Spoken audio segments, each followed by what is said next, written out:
Bonjour et bienvenue pour cette nouvelle vidéo du blog Changer aujourd'hui. Je suis Gaël, le créateur du blog. Dans les précédentes vidéos, on est parti à la découverte des modalités de perception, c'est-à-dire de la manière dont notre cerveau encode et traite l'information. Puis, on est allé voir un peu plus précisément comment ça se passait du côté de la modalité visuelle.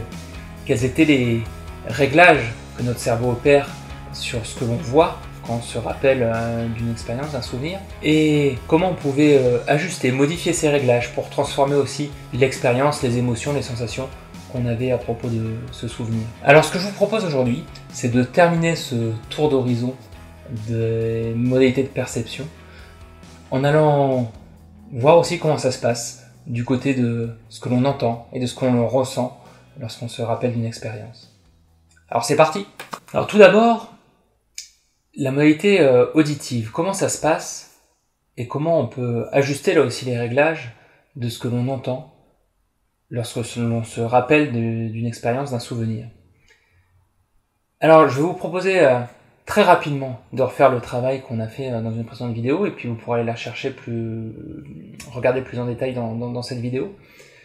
Donc l'idée là dans un premier temps c'est de se remémorer complètement un souvenir. Et vous allez prendre un souvenir plutôt positif d'un moment où vous êtes senti bien, où vous avez ressenti une émotion qui est importante, qui est intéressante pour vous, utile, par exemple la confiance en soi, par exemple la sérénité, le bien-être, l'énergie. Et puis vous allez replonger complètement maintenant dans le souvenir, c'est-à-dire vous installer, si vous le pouvez, confortablement, et puis vous remémorer où cela se passait, à quel moment de la journée précisément, avec qui, ce qu'il y avait autour de vous comme objet, comme environnement, soit naturel, soit un bâtiment, ou si vous étiez à l'extérieur, ce qui se trouvait autour de vous, la pièce dans laquelle vous étiez si vous étiez à l'intérieur. Vous allez vraiment vous remettre complètement et voir ce souvenir comme si vous le viviez maintenant. Et puis, une fois que vous avez fait ça, vous allez aussi réentendre tout ce qu'il y a à entendre dans ce souvenir, tout ce qui était présent comme bruit d'environnement. Si c'est dans la nature, les bruits de la nature, par exemple, si c'est dans la ville, les bruits de la circulation. Et encore, si c'est dans l'espace intérieur, peut-être certains bruits de musique, pourquoi pas, ou de voix, des discussions. Voilà, réentendre tout ce qu'il y avait à ce moment donné.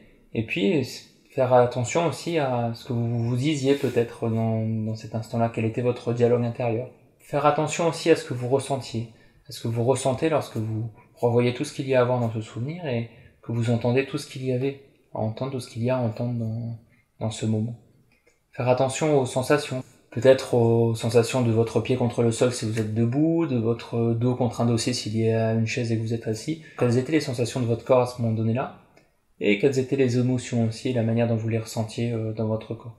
Et puis on va pouvoir jouer sur ces éléments, comme si vous aviez à nouveau cette table de mixage sur laquelle vous pouviez régler différents éléments, l'intensité du son, la tonalité, un ton plutôt aigu, plutôt grave, la rythmique, est-ce que c'est plutôt rapide, plutôt lent, etc. Et vous allez choisir un élément, par exemple, s'il y a des bruits de voix, de discussion, choisir ces bruits de voix et puis, avec le curseur adapté, les rendre plus forts, plus intenses. Faites-le maintenant et puis observez ce que cela génère comme changement dans votre perception, dans vos sensations. La même chose peut se faire avec des bruits de nature si vous êtes dans la nature. Vous pouvez intensifier les bruits d'oiseaux s'il y en a. Ou à l'inverse, si vous êtes en extérieur dans la ville, les bruits de circulation.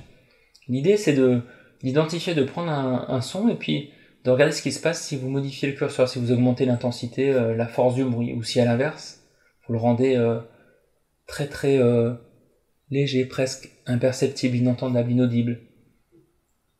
Et à chaque fois d'observer ce que cela modifie dans votre perception, dans vos sensations, dans vos émotions. Et puis de revenir à la position initiale du curseur, à la manière dont vous entendiez ces bruits au départ, et de tester un autre son, de modifier autre chose. Par exemple, votre dialogue intérieur, si vous disiez quelque chose, vous pouvez le rendre plus rapide ou le rendre plus long au contraire, ou encore modifier l'endroit où vous l'entendez dans votre tête et observer à nouveau ce que cela modifie comme sensation.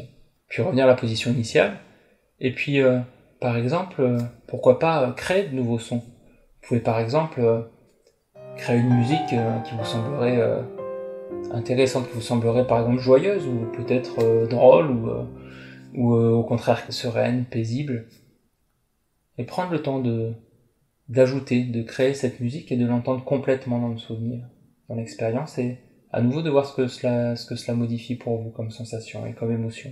Voilà, vous pouvez mettre la vidéo en pause un peu de temps si vous le souhaitez ici, et puis tester comme ça plusieurs réglages et identifier à chaque fois ce que cela produit en vous, et puis à chaque fois soit revenir à la position initiale, soit vous, si vous le souhaitez, les conserver dans cette nouvelle position qui vous permet de ressentir des émotions plus fortes, plus positives.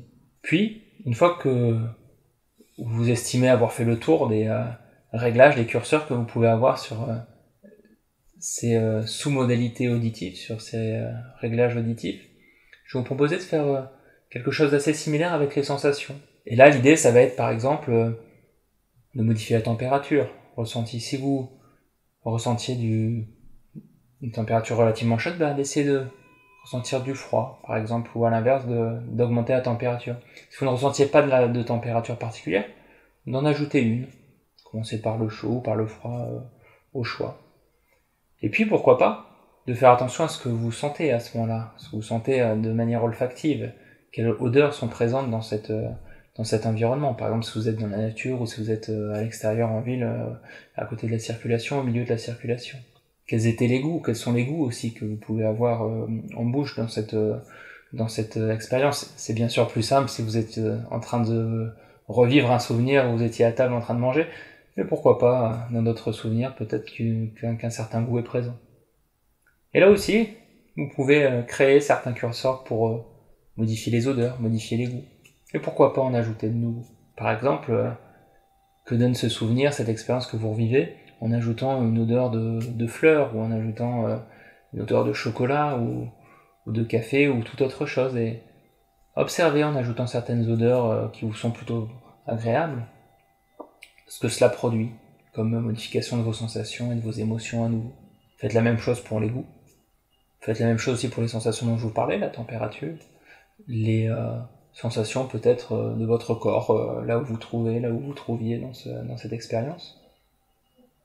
Et observez à nouveau à chaque fois ce que la modification du curseur produit. Faites-le revenir à la position initiale ensuite, ou faites un nouveau réglage, mixez un nouveau réglage de ces curseurs qui vous sont propres pour composer une expérience qui soit plus forte, plus intense, plus intéressante pour vous. Voilà, avec cette vidéo se termine notre série sur les modalités de perception, sur la manière dont notre cerveau traite et encode l'information, et surtout sur la manière dont on peut agir là-dessus, créer notre table de mixage, nos réglages pour ressentir plus intensément les émotions positives dont on a besoin, ou prendre de la distance par rapport à des émotions négatives, des expériences plus négatives. J'espère que ces vidéos vous auront plu, surtout que vous aurez testé et appliqué, parce que c'est là que c'est intéressant, c'est là que ça devient pertinent, pour acquérir plus d'autonomie, plus de responsabilité, plus de liberté sur vos expériences et vos émotions. Et je vous invite, si vous avez apprécié ces vidéos, et surtout si vous avez mis en pratique, testé ce que je vous proposais comme exercice, de me laisser un j'aime si vous avez apprécié, de vous abonner à la chaîne YouTube pour pouvoir suivre les prochaines vidéos, de laisser aussi en commentaire en dessous de la vidéo vos suggestions, vos remarques, par exemple sur les sujets que vous souhaiteriez qu'on aborde dans les prochaines vidéos. Et puis vous pouvez télécharger sur le blog changeraujourd'hui.com, dont l'adresse s'affiche juste ici, l'e-book que je vous propose sur une technique simple pour là aussi se remémorer et ressentir des émotions positives facilement et quand on en a besoin. Je vous remercie d'avoir regardé cette vidéo et je vous dis à bientôt. Au revoir.